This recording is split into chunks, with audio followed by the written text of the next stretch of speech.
right. Hello, everybody. This is a quick, well, not a quick, this is uh, an introduction in how to build a singly linked list. Now, our singly linked list will consist of three parts. One will be the node, which is essentially what we're creating here. Now, the node is effectively just going to have an integer with a number. That's what we're going to use to organize our list. And it has a node next, which is a pointer. This pointer just points to the next item in my list. Now the first item in a linked list will be called the head, and the last item is called the tail, which you usually see if we're talking about a circular linked list usually. Uh, that way we know where the end of the list is officially. Now, the actual item here that we're looking at, the node. We have, like I said, a private int number, and then a node next. Now normally I would write all this out, but it would probably take 3 or 4 videos to actually write all this out. So I figure since video can be paused, I'll just go over it and allow you guys to type the different things you need. So this is node, which means you would right click new Java class, create a node, Java. Now what this ends up doing is we're going to create a private number, a node next. That'll be our pointer. Now we have a constructor, which basically just makes a node with a number. Now the next is going to be null because the linked list is what basically goes in and decides where that points to. We have a set number, which we're probably not really going to use, but if we wanted to set a number in our linked list, we could. Now, setting a number in a linked list basically breaks the linked list, though, in a sense. If I have it in order and then I suddenly make a number not the right number where it's supposed to be, we'd have to make other methods that would go in and resort if we wanted to, but we're not worried about sorting. The nice thing about a linked list is it will put them in order from the beginning. So if I come in and I want to insert, let's say, a 5 or something, well, it's going to go down this list and it's going to put it here. This pointer will now point to this. This pointer will point to this next one here. Basically, it'll just drop it in the middle of the chain here. If it goes to the end, well, then it'll just pluck it at the end. If it goes to the beginning, then it'll put it in the front, right over here, and have this pointer point to that. It inserts a lot faster than, let's say, an array. You have an array full of numbers. You want to insert a number. You want to change, you know, pop it in so it's in order. Well, if the array is already maxed out, you have to make the array bigger. You have to move numbers over. You have to resort. It can get really tedious when you're dealing with that type of data structure. This one, you just drop it in wherever it needs to go. Now, of course, first you have to find where it needs to go, and then you just move a couple of pointers, which is a very fast operation.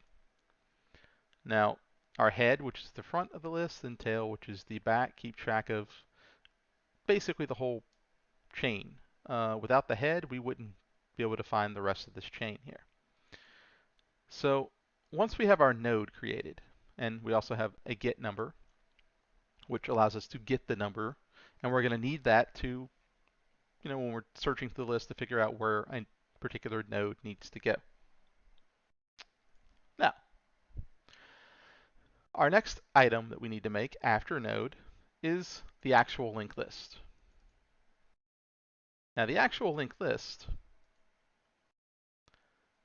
we'll start off with a head, node head. Now, of course, that's going to be empty until we make anything. We have a count that's going to keep count of basically how many nodes we have in here. We can use that for some loops and some other stuff. We could, the head is the front. If we wanted to keep track of the tail, we could keep track of the tail too.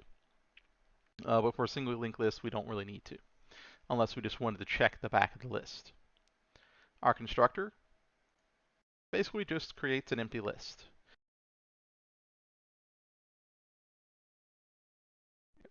I make a linked list. I say the head's null. I say the list count's 0. we basically just make an empty list, ready to be insert things. Now the operations that we're going to see are insert, delete, find, show all, which shows my list, insert last and first, which aren't, strictly speaking, the best thing for a linked list, but if you need them, we'll show you how those work. So let's look at insert first. Insert allows me to insert something into this linked list. Now, I start off by telling it what number I want to insert. Linked list dot insert. I want to insert a 5 or something. It's going to make a node with that number. So I have a node that has a 5 on it. We'll come back over to here, and 5 will get put in here. I'm going to make a node, and that number will be set to 5. The next will be null. That's all it's going to be. It's just going to be a separate node just sitting there to the side. Now, the first thing I have to do is decide where this goes. So, first and foremost, if my list count, which is how many items are in my list, is at 0, there's nothing. The list is empty. My head just points to null at the moment. So my head now points to this new node I just created. It's the first item in my list. If I were to pull this up, if there's nothing in the list, then, well, now this is the list, or at least the start of it. So fairly easy here. If it's the first item in the list, it's the head. Now else, and I have some comments in between these braces, but the brace would normally go there. But as you can see, else means the list is not empty. Well, then I need to figure out where this thing needs to go. So there's a couple of possibilities. The first possibility is it is the smallest number, which means it needs to be in the front. But I have numbers after it. So this right here checks to see if it is the smallest number, basically. If my head that I'm currently looking at is the bigger number of the two, then this current thing is going to be the new head. But I have to point these correctly for this to work. If I do these out of order, I end up kind of losing my list. So you'll see in.next points to the head. Head is now pointing to in. Head and in.next, all of these are pointers. This is a little pointer that points up to this item here. I want to insert something, and it's the smallest. It's going to go in the front. So I would put this in the front. I'm going to point this to the head, which is that. And then I'm just going to move this head pointer to there. And it inserts this in front of the list. Like that. Now, that's if it goes into the front. Now, if it's not the smallest number, that means it's not in the front, it's somewhere after that. I don't know where. I have to figure that out. So we're going to go through the loop and figure out where it needs to go. So my loop here, while temp.next does not equal null. Now, temp is basically just a temporary variable. If you notice at the very top, node temp equals head. What this is going to do is basically just make another little temporary variable point to the first item. Now, if I say head equals head.next, what that does is it takes this item, there you go, and moves it there. Well, that's the head. I can no longer access anything before it anymore because I don't have a previous, I just have nexts. So basically, I just cut the first thing off the list. Now, a temp allows me to have a secondary variable here that I can move down the list until I figure out where it needs to go. Now, I start here, and I'm going to check the next. If the next is null, that means I've made it to the end of the list because that's the only time the next will be null. That's why I'm checking this at the beginning. If temp.next does not equal null, then I can keep going. Now, and temp.getNumber is smaller than my current number. Basically, I'm going to keep going until I find a number that's bigger. temp equals temp.next. So effectively what I'm going to do is I'm going to keep going down this list until the next one is bigger than what I want to insert. I want to insert a 5. Well, guess what? That's bigger than a 5. I'm going to stop my temp right here on this 3. And we'll go down and see what happens. Once I've completed that operation, I make it here. The loop stops. N.next equals temp.next. Temp.next equals n. So all these .next and everything may be a little confusing, but follow along for just a moment. N.next equals temp.next. Let's take a look at that. N is the new node that I'm trying to insert. Let's say that's 5. All right. N.next points to temps.next, which is this one. So effectively, it's going to make its pointer point up to 10. Temp.next is going to point down to n, meaning I'm basically just going to have this guy point up and this guy point down. And then we won't have this little arrow in the middle anymore. I'm just going to put it in the middle of these two items. That's what that does. And then, of course, we increase the count every time we add something. So that's insert. Now we'll scroll down a little bit more. We have delete. Obviously, if we're going to insert something, we also need to be able to remove it. So this is delete.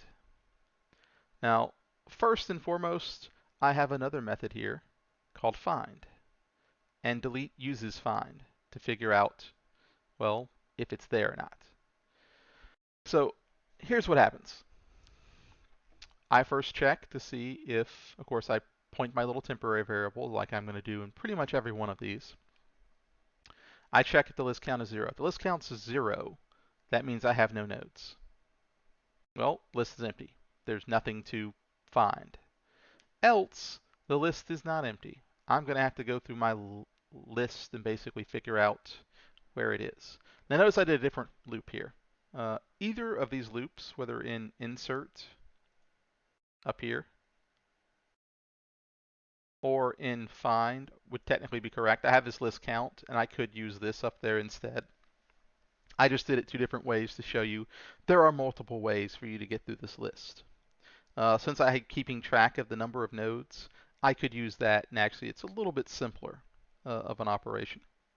But if I didn't have the list count, then I could still use the other loop, effectively to go to the end of the list. Now, I'm basically going to go through the list, and if the number I'm looking at is equal to the number I'm trying to find, I found it, I return.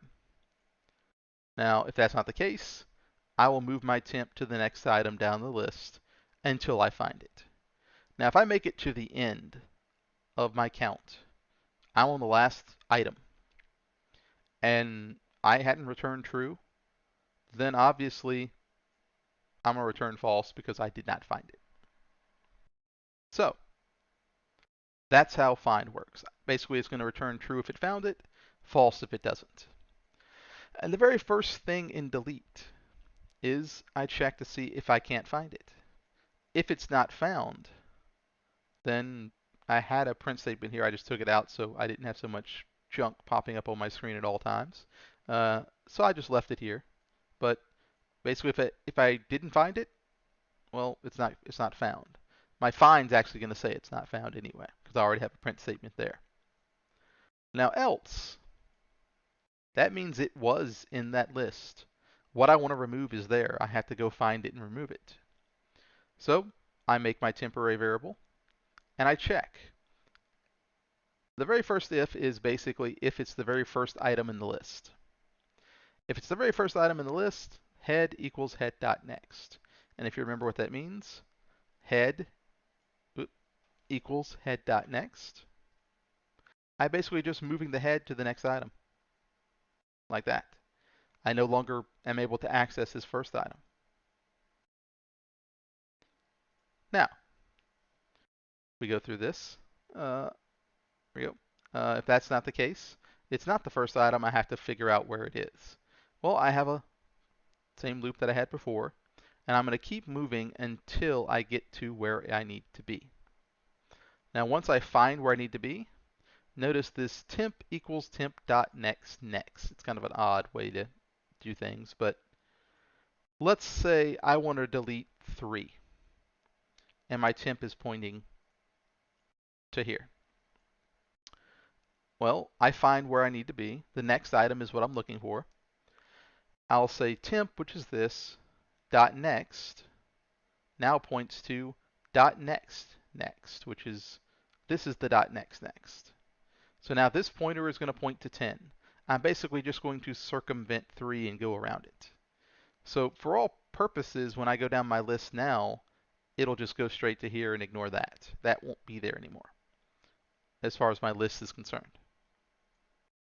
Now, and that's kind of a rough way of how you do it. I have a little print that says I deleted it, and then list count minus minus.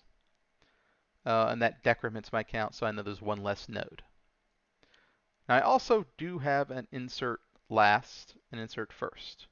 Insert first does exactly what it says. It just, if my list is empty, well, it's the head. If it's not, put it in the front anyway.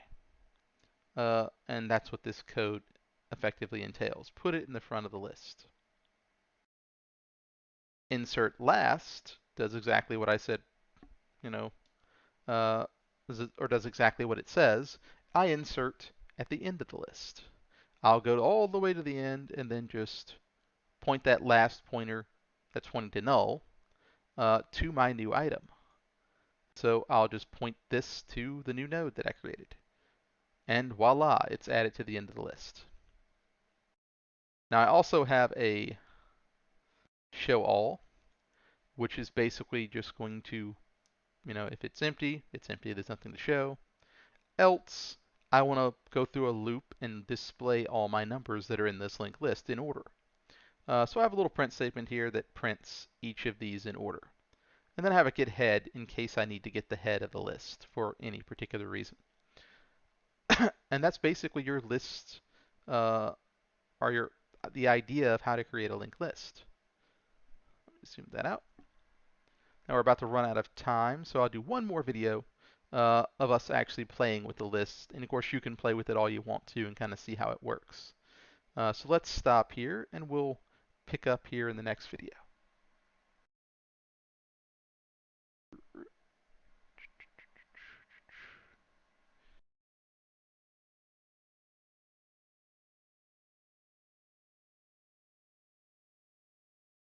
I can get my cursor over to the stop button.